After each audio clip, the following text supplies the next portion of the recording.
ఓం శ్రీ గురుభ్యో నమః. హరి ఓం. దుర్గే స్మృతా హరసి భీతిమశేష జంతో స్వస్థై స్మృతామతిమతీవ శుభాన్ దదాసి దారిద్ర్య దుఃఖ భయహారిణి కాత్వదన్య సర్వోపకారకరణాయ సదార్ద్రచిత్త. అంటే సమస్తమైనటువంటి కష్టముల నుంచి నష్టముల నుంచి విముక్తి కలిగించి సుఖాన్ని ప్రశాంతతని కలిగించేటువంటి మహత్తరమైన ఒక కార్యక్రమం శ్రావణ మాసంలో విశేషంగా ఉంది. అంటే ఇది కొంత మన బాలకృష్ణ గారి హీరో బాలకృష్ణ డైలాగ్ ఉంటుంది కదా, వసూలు రాజా వసూలు అని. సో దాంట్లో ఇక్కడ ఈ రాఖీ పౌర్ణమి అనేది చూసారా, అది సోదరీమణులకు మాత్రం వసూలు రాజా వసూలు అవుతుంది. పాపం సోదరుల దగ్గర నుంచి కోపంతో కానీ ప్రేమతో కానీ భయపెట్టి కానీ లేదా అలిగి కానీ ఏదో రూపాన వారు ₹1 ₹10 వాళ్ళు సాధించుకునేటువంటి తత్వం. నిజం చెప్పాలంటే ప్రేమతోనే పొందుకుంటారు, కోపంతో ఏం పొందుకోరు పాపం.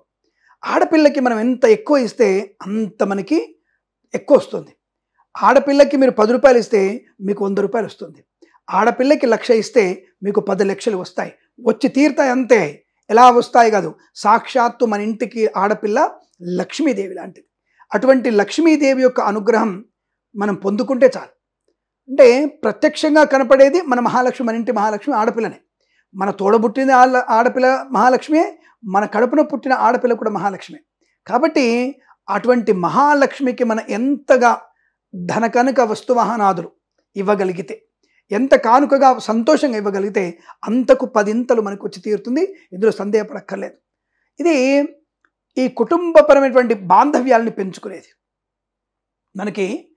మనకి ఒక పూర్వకాలంలో బలిని వామనుడు పాతాళం తొక్కేస్తున్నప్పుడు తనని ప్రేమతో కట్టిపడేశాడు.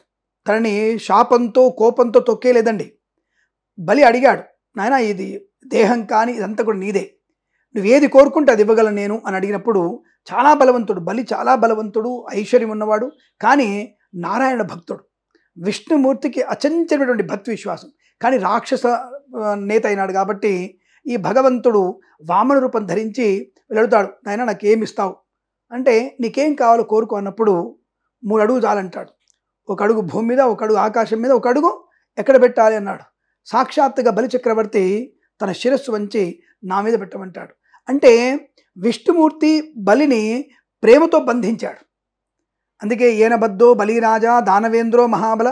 ఎలాగైతే బలిని మనం ప్రేమతో బంధించాడో అటువంటి భావనతో నా సోదరుడు అయిన నిన్ను ఈ యొక్క రక్షాబంధనము చేత నిన్ను ప్రేమగా బంధిస్తున్నాను, నా ఆశీస్సులు నీకు అందిస్తున్నటువంటి భావనతో ఈ రక్షాబంధాన్ని చేసుకుంటారు.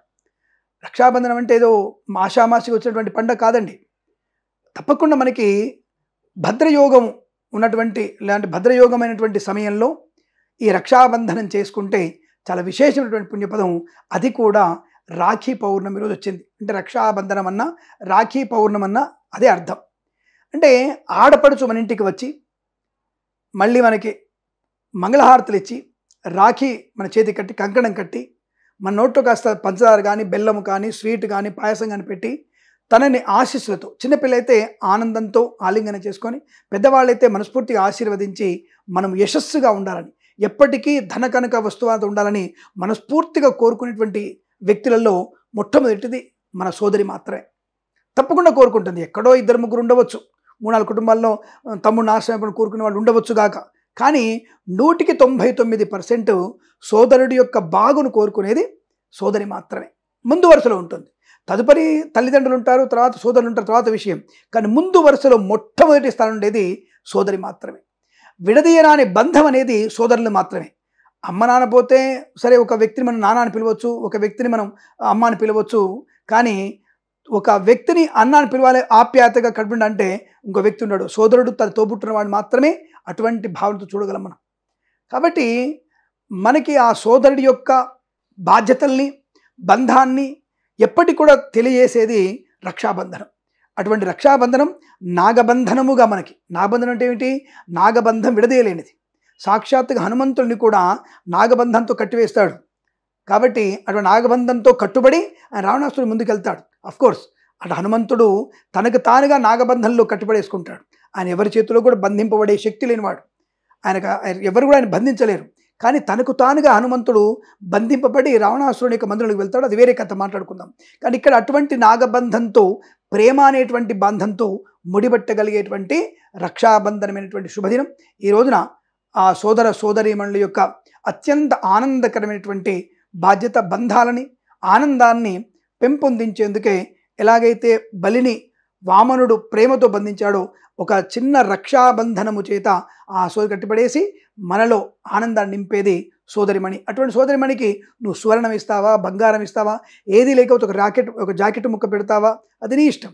లేదేది లేదు, ఒక స్వీట్ పెట్టు, నో ప్రాబ్లం. ఆ సోదరి చేత మంగళహారతి పట్టుకుంటే నీకు ఈ సంవత్సరం మొత్తం కూడా ఎటువంటి నరదృష్టి కానీ, ఎటువంటి పరాయి వాళ్ళ దృష్టి కానీ, శత్రువుల బెడదగా ఉండకుండా సుఖ సంతోషాదులు పొందించగలిగే శక్తి ఆ రోజు ఉంటుంది. అలాగే ఈ రక్షాబంధనం రోజున మనకి హయగ్రీవ ఉత్పత్తి జరిగింది. అంటే హయగ్రీవుడు స్వామివారి అవతరణ, అంటే హయగ్రీవుడి అవతరణ జరిగింది. హయగ్రీవుడు ఏమిటి అంటే గుర్రపు ముఖంతో ఉండే దేవుడు. హయగ్రీవుడు అంటే గుర్రపు ముఖంతో ఉండేటువంటి దేవుడు. మీరు తిరుమల వెళ్ళారా? తిరుమల వెళ్ళినప్పుడు తప్పకుండా మొట్టమొదటిగా మనము దర్శనం చేసుకోవాల్సిన స్వామి ఎవరు? హయగ్రీవుడే. హయగ్రీవ స్వామి దర్శనం. తిరుమల తిరుపతి కొండలన్నీ కూడా వెంకటేశ్వర స్వామి కాదండి, ఆ కొండలకి యజమాని ఎవరు అంటే హయగ్రీవుల వారు మాత్రమే. అందుకని అద్దె ఇంట్లో ఉన్నాడు ఆయన, తిరుమలలో అద్దె ఇంట్లో ఉన్నాడు వెంకన్న స్వామి, అది గుర్తుపెట్టుకోండి. అటువంటి హయగ్రీవుడి యొక్క సందర్శన భాగ్యము, ఆ రోజు స్వామివారిని స్మరణ చేసుకోవడం, హయగ్రీవుడిని పూజించడం వల్ల అద్భుతమైనటువంటి శుభయోగాలు. లక్ష్మీ హయగ్రీవుడు ఆయన అంటే సరస్వతి అనేటువంటి ఐశ్వర్యాన్ని కలిగినవాడు. అంటే జ్ఞానం అనేటువంటి లక్ష్మీదేవిని తన తొడ మీద కూర్చోబెట్టుకొని మనకి దర్శన భాగ్యం కలిగిస్తాడు లక్ష్మీ హయగ్రీవుడు. కాబట్టి ఆ రోజున మనము హయగ్రీవుడిని కనుక పూజించినట్టయితే జ్ఞానవంతులమవుతాము. ఏదైతే మత్తుమరుపుతో ఉన్నటువంటి ఇబ్బందులు ఉన్నాయో ఆ మతిమరుపు తొలగిపోయి కాంపిటేటివ్ ఎగ్జామినేషన్స్లో కానీ లేదా అకాడమిక్ పరీక్షల్లో కానీ తప్పకుండా సంపూర్ణ విజయాన్ని పొందుకోవాలనుకుంటే ఈ రక్షాబంధనమైనటువంటి రాఖీ పౌర్ణమి రోజున, ఈ శ్రావణ పౌర్ణమి రోజున హయగ్రీవుడి యొక్క అవతరణ జరిగింది. మనకి స్వామివారి యొక్క జన్మ దినోత్సవం జరుగుతుంది కాబట్టి ఆ రోజు స్వామివారిని తలుచుకొని ఆయన అర్చన చేసి ఆరాధన చేస్తే మంచి జ్ఞానవంతమైన ఐశ్వర్యాన్ని పొందుకోవచ్చు. అలాగే మనకి ఈ రాఖీ పౌర్ణమి రోజున మరొక విశేషం కూడా ఉంది. జంధ్యాల పౌర్ణమి అంటారు. అంటే జంధ్యం మార్చుకోవడం. ఎవరెవరికైతే ఈ ఒక తత్వానికి, ఒక బంధానికి, ఒక కట్టుబాటుకి నేను ఇగో ఈ దీక్షలో ఉన్నాను, లోక కళ్యాణం కోసం ఈ యొక్క దీక్షలో ఉన్నటువంటి బంధనం కోసము ఈ యొక్క జంధ్య అనేది మార్చుకోవాలి, యజ్ఞోపవీతం మార్చుకోవాలి.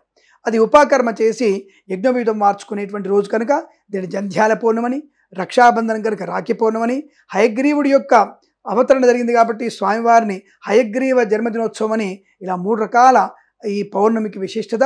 కాబట్టి ఈ విశేషమైన రోజున మనము ఇంకొక పని కూడా చేయవచ్చును. ఎవరికైనా సాధ్యమైతే చండీ హోమం చేసుకోవడం కూడా మంచి ప్రయోజనం, అమ్మవారి అనుగ్రహాన్ని పొందడానికి కూడా అవకాశం ఉంటుంది. కాబట్టి ఇలా వీలైతే మీరు చేయించుకోవడం మంచిది. ఇలా రాఖీ పౌర్ణమి విశిష్టత, ఇందులో ఏ ఒక్కటి మనం చేయగలిగిన, రక్షాబంధనం ఎలా చేసుకుంటాం, చండీ హోమం కానీ హయగ్రీవుడి యొక్క అర్చన కానీ చేయగలిగిన అమ్మవారి అయ్యవారి అనుగ్రహాన్ని పొందుకొని ఐశ్వర్యవంతులం అవుతాం. ఇందులో సందేహం లేదు. శుభమస్తు. ప్రేమతో మీ కిరణ్ శర్మ.